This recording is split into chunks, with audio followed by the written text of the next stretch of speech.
তুই কি পুলিশের লোক? তুই কি না তাই পুলিশের লোক?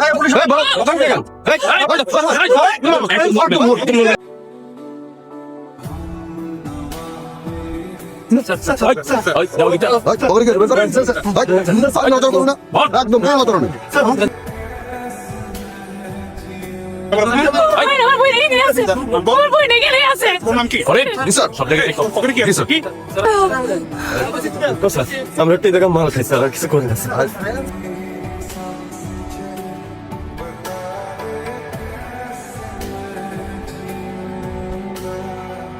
এখানে কোনো নারী পাচারের কেস নেই।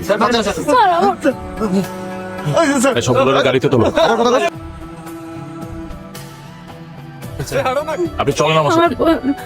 আমার বোন এখানে নাই, আপনি চলেন প্লিজ। আমার বোন এখানে আপনার বোন এখানে নাই, লিজা প্লিজ লিজা প্লিজ চলেন। আর এই নাদিরা, স্যার।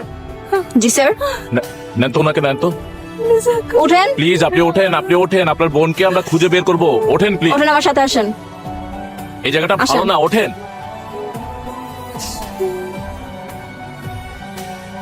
আপনি অনেক দূর চলে আসছেন। এই র্যাকেটের মধ্যে আপনিও ঢুকে পড়েছেন। এখন আপনাকে দিয়েই ওদেরকে ধরবো। মানে মানে বুঝতে পারলাম না। বলতেছি, এই যে ওরা আপনার বোন সহ এখানে 3 জনকে নিয়ে আসছে, সেই 3 জনের মধ্যে একজন এখন কমে গেছে না? সো এই একটা মেয়ের শূন্যস্থান পূরণ করার জন্য হলেও ওদের আরেকটা মেয়ে লাগবে। সবকিছু দেখে আমার যেটা মনে হয়েছে যে এটা খুবই আনফরচুনেট ছিল ওদের জন্য। মানে এই মার্ডারটা ভুলবশত হয়েছে। সো এই শূন্যস্থান ওদের পূরণ করতেই হবে। আর আমরা আপনারে সেই শূন্যস্থানেই ইন করাতে চাই। কি করছেন স্যার? মানে এক বোনকে তো বাঁচাতে এসে মানে আর এক বোনকে হালাল করার জন্য। ইসাক ভাই, আমি আমার বোনের জন্য আমার জীবনটাও দিয়ে দিতে পারি। কাউকে জীবন দিতে হবে না।